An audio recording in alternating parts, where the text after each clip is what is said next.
अभी आप सुन रहे हैं सुमन मलंगिया एंटरटेनमेंट को। डीजे सुमन मलंगिया।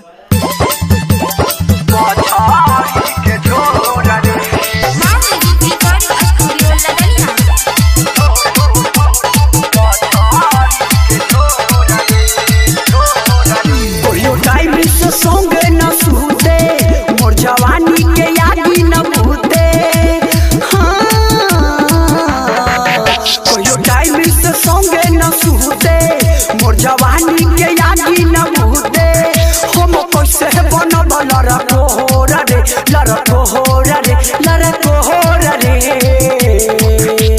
भौजी रे भौजी भतार मोर भरे न हौदी गिराबे बहरी मछारी के झोर रे भौजी रे भौजी भतार मोर भरे न हौदी गिराबे बहरी मछारी के झोर रे। डीजे सुमन दीवाना सुमन मलंगिया मलंगिया।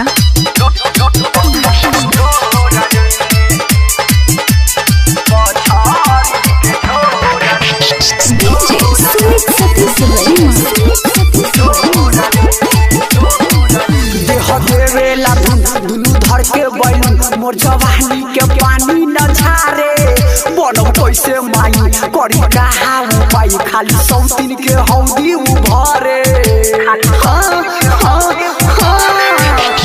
देवेला दुनू धर के बैलून मोर जवानी के पानी न झारे बनो कैसे माई करी कहा उपाय खाली सौतीन के हौदी उभरे मजा मारी के हो जाला ठंडा खाली डालेला सोया जी डंडा देला हाथे से रोज झकझोर रे झकझोर रे झकझोर रे।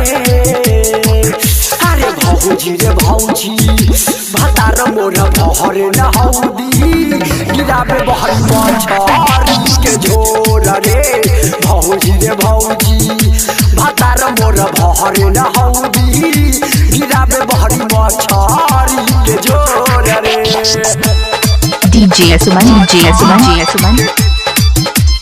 खाए अजीपुर गाँव मलंगिया।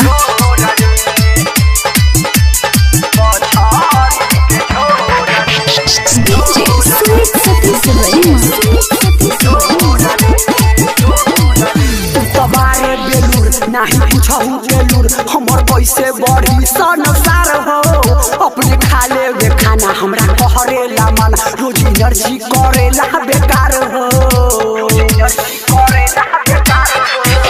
तबारे बेलूर नहीं पूछहु बेलूर हमर पैसे बढ़ी संसार हो अपने खा ले खाना हमरा कहरेला मन रोज एनर्जी करेला बेकार हो सयालू डरवा के कैसे समझाई मन करे मारुति लगे जाई यही सोची के गिरे ला लोर रे अरे लोर रे।